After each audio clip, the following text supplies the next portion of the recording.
Ese momento exacto en que el silencio de la ciudad no trae paz, sino un peso ensordecedor que te aplasta contra el colchón. Estaba sentado al borde de mi cama, con las sábanas revueltas por el insomnio, con la mirada fija en la única fuente de luz de la habitación, la pantalla de mi celular.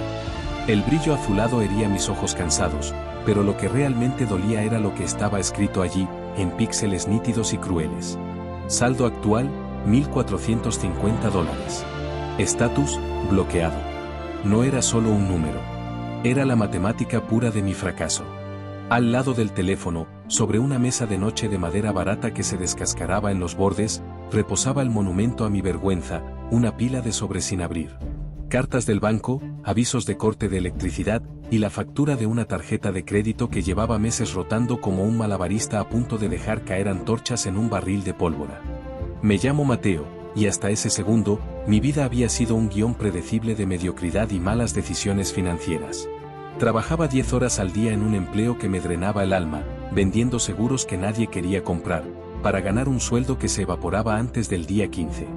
El resto del mes era una gimnasia humillante de pedir prestado, comer fideos instantáneos y rezar para que el auto viejo no se averiara. Esa noche, el concepto del gran salto me parecía un chiste de mal gusto.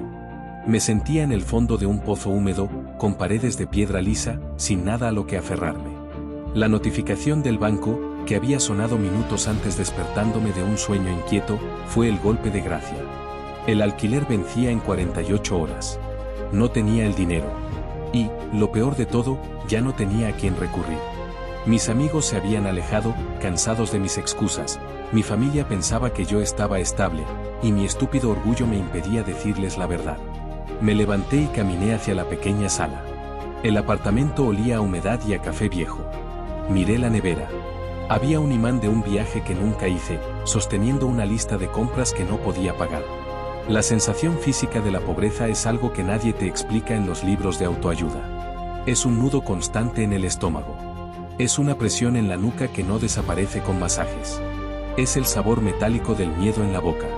No vives, sobrevives en modo de defensa, esperando el próximo golpe, esquivando llamadas de números desconocidos. Tomé uno de los sobres de la pila. Aviso final, decía el sello rojo, casi brillando en la penumbra. ¿Cómo dejé que esto llegara tan lejos? Susurré a la nada. Mi voz sonó ronca, quebrada, ajena. Siempre me consideré inteligente. Tenía ideas, tenía sueños. Veía esos vídeos en internet de jóvenes millonarios, dueños de su propio destino, hablando sobre libertad financiera y criptomonedas, y sentía una mezcla tóxica de envidia y descreimiento. Para mí, eso era otro planeta. Mi planeta era gris, hecho de concreto, autobuses llenos y la cuenta regresiva hacia la ruina total. Pero en esa madrugada fría, algo diferente sucedió. No fue una luz divina, ni una mano extendida bajando del cielo. Fue el agotamiento. Estaba harto de tener miedo. Estaba harto de ser la víctima secundaria de mi propia historia. Sentí una lágrima caliente correr por mi mejilla, pero no la limpié. Dejé que cayera sobre el aviso de cobro, manchando la tinta del papel, deformando las amenazas impresas. Ese papel mojado, ese saldo negativo brillando en la oscuridad. Aquello no era el final, aunque lo pareciera. Aquello era el suelo. Y la única ventaja de golpear el fondo, el suelo sólido y frío de la desgracia, es que finalmente dejas de caer. Ya no había más abajo. Allí, en la oscuridad, rodeado por los fantasmas de mis deudas, el dolor se volvió tan agudo que dejó de ser dolor. Se convirtió en combustible. No sabía cómo, no sabía cuándo, pero sabía que nunca más, en toda mi vida, quería volver a sentir la impotencia que estaba sintiendo esa noche. El gran salto no comienza con un movimiento hacia arriba. Comienza con un colapso. Y yo acababa de derrumbarme. El fondo del pozo y la decisión. Me arrastré hasta el baño, no porque necesitara usarlo, sino porque necesitaba huir de la sala, huir de los sobres, huir de la realidad.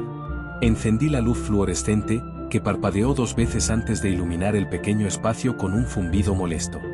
Me apoyé en el lavabo, sintiendo la cerámica fría bajo mis palmas sudorosas. Bajé la cabeza, cerrando los ojos con fuerza, poniendo mis manos sobre mi nuca, estirando la piel, como si quisiera arrancarme los pensamientos de la cabeza. ¿Qué voy a hacer? ¿Qué diablos voy a hacer? La pregunta rebotaba en las paredes de azulejos blancos. Sentí que me faltaba el aire. Era un ataque de pánico, silencioso y brutal.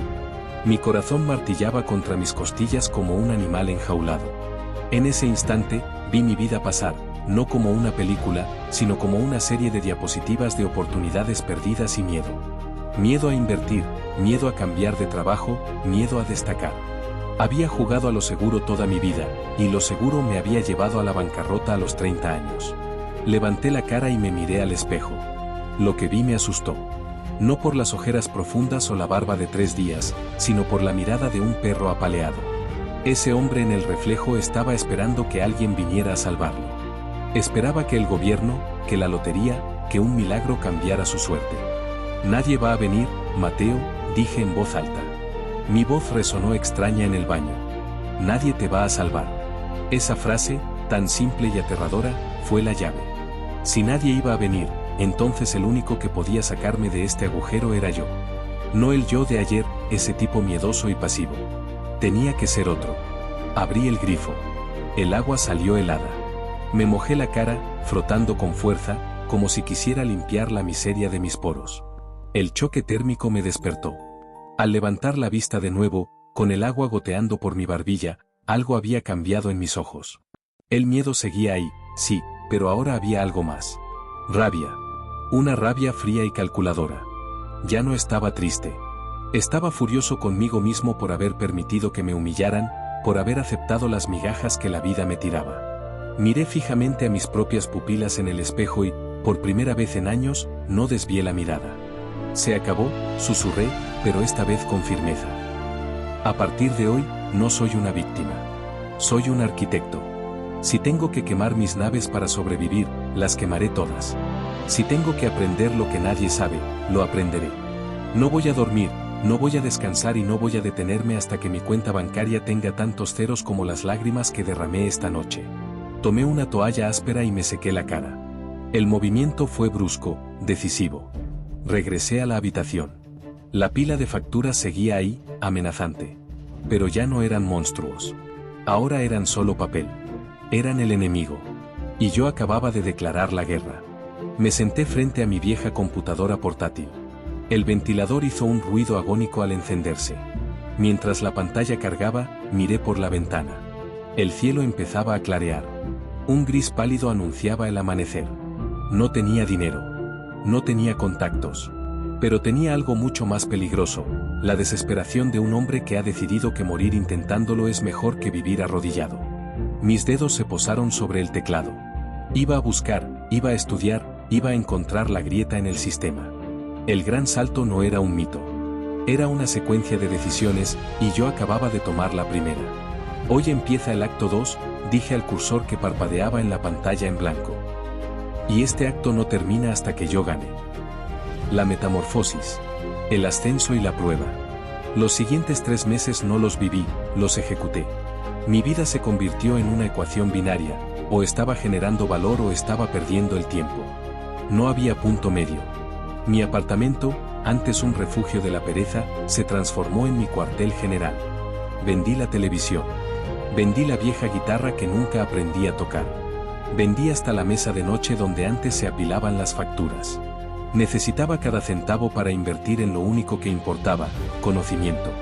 Mi universidad eran cursos intensivos de madrugada, foros oscuros sobre automatización y libros digitales pirateados sobre mercados emergentes.